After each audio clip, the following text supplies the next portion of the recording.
because I don't really like calculations and all that.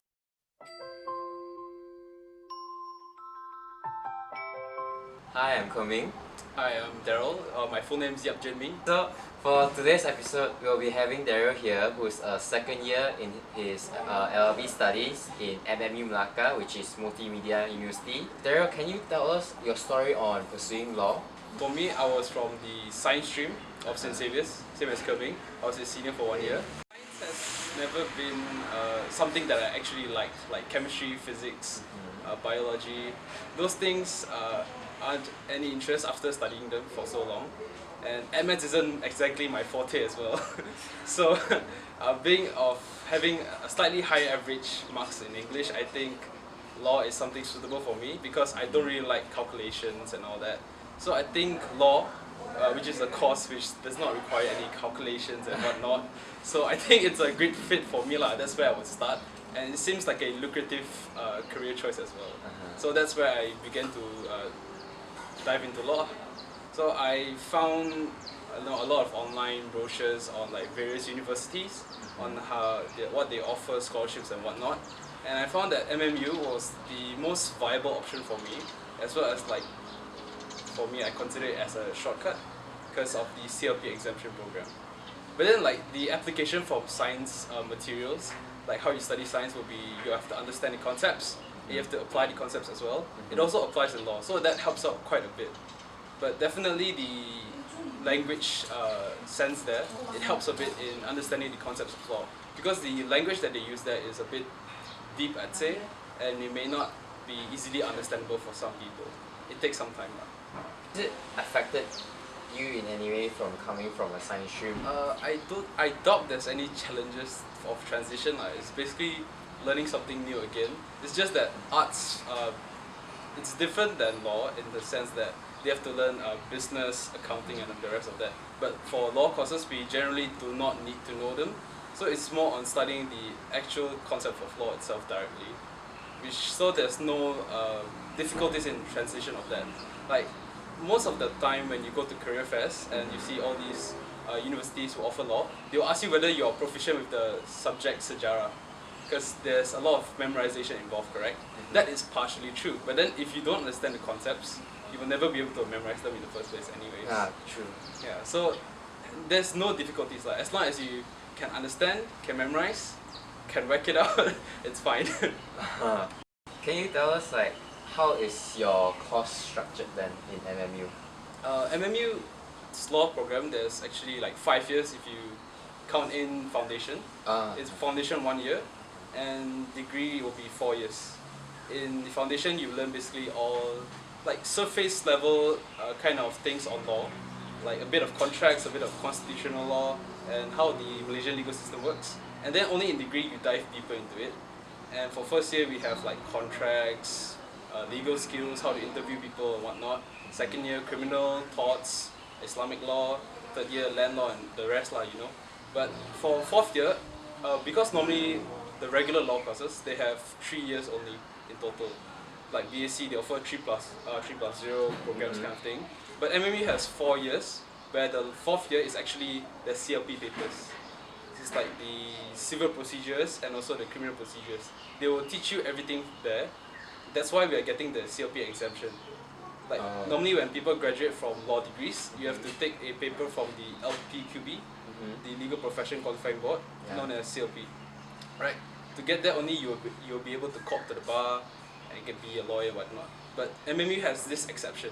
We do not need to take this CLP paper, but in exchange we have to like extend for 1 more year lah, compared to other universities. But then it's basically like part and parcel lah. If you go to BAC, you also have to do your CLP. Correct. So it's just the difference is that this is a guaranteed pass for CLP.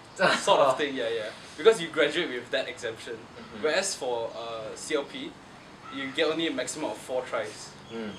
So once you fail all your tries, you will never be able to get, you know, that career that you want. And the passing rate is actually quite low for CLP. So many who don't want to take the risk like me, can just straight away come to MMU lah. There's also other universities like UM. They also have this CLP exemption. So it depends on where you want to go actually. How are you assessed then? Like, definitely there's exams, but are there like Are there like assignments, and will the tests be all strictly like essays and scenario based, or are there also MCQs and all that? For law, there's no MCQs. It's all essay based. Like your hands will be shaking by the time you finish exams. But how we assess is basically on a 50-50 basis. 50% on final exams and also 50% coursework. Coursework, usually they hand out courseworks on recent issues. They'll ask you to research on recent issues and come up with like suggestions, recommendations, whether certain laws should be amended, how should it be, things and stuff like that lah. Those are your assignments mostly.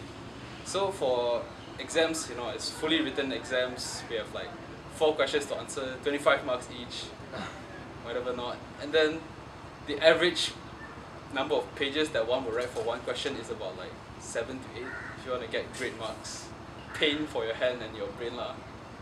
It's like you cannot even go to the toilet. Once you go to the toilet, the fella's like, oh, that guy's gone. For real. Okay. And like even if you see some guy to just stop and think for a while, like he might be screwed already. Oh, you see some guy just started there at the exam hall for like 20 minutes there. Like, he's not moving his hands. He's gonna get like bad grades, sort of lah. Because the amount of content that you put in is also proportionate to your understanding of the subject. But that doesn't necessarily translate to your understanding lah. Some can write very little and still get good marks. It depends on how you express it yourself. Because the assessment is more on authority based. Whatever you say must have evidence to back it up. Like famous people, like law lecturers, like Professor Shah Salim Faruqi, whatever not. People like this, and also cases. Those are your supporting authorities to back up what you have to prove. Your concept will be the acceptable one, or like this suggestion should be the one that should be put through in real life in the government, or whatnot. Things like that. So just like you say, your assignment, you have to go research into recent cases. Like, could you give us an example? Recent issues. Okay, let's say we dwell on family law. Okay, it's according to Article 112. The religion of a child is decided by a parent. Oh. Okay, but then the twist here is the word parent. Does the word parent here mean one parent, a single parent, or is it both parents? Do we need consent of one or two? Then we have to research into it's something about that lah, but it's more on the conversion of a child. So that one will be the case of Indira Gandhi. Indira Gandhi's case, have you ever heard of it? Okay, the Indira Gandhi's case was basically this lady, this lady, his husband, had already converted the child to Islam without her consent. So she filed for like a judicial review with the courts. Then in the end, the courts ruled out that they interpreted this Article 12, the word parent here, to mean not only one parent, but they require the consent of 2 parents. Hence the conversion of the child is illegal lah. So it's not according to due procedure. So they ruled it not unconstitutional, like not right procedural wise. So they ordered the reconversion of the child back to like Buddhist. She was Indian, so it was Hindu, I think, whatever lah. But you get right? Sorry? Restitution or rescission, right? No, that's like contracts. Oh, okay. So that's basically what happened in the case lah. Yeah, there's a lot of other things that we researched on, but that's one of the more recent cases. But then this case is still not resolved until today, because although the ruling is made by the court, the husband is nowhere to be found with the child. So the IGP is going around looking for this dude lah, who's having their child. Oh, so the husband ran away with the child. Yeah, the husband ran away with the child, like it's not there. And then there's been a controversy on the IGP, Inspector General Police. That time he said like, oh, we know where you are, please come out, we want to settle this peacefully. And then he got criticized like a lot for like saying that if you already know where is it, the court ruling has already been made. It's your job to go and apprehend him, correct? Why would you ask him to come out surrender peacefully? I mean, like, he has no right to do that. It's his job to basically go and apprehend the person, to have him return the child, the custody of the child. So until today, they still haven't found the husband, although they say that they know where the husband is. Okay. Yeah. Right. So things like that are very interesting in the aspects of law, I believe. They relate a lot to real life matters.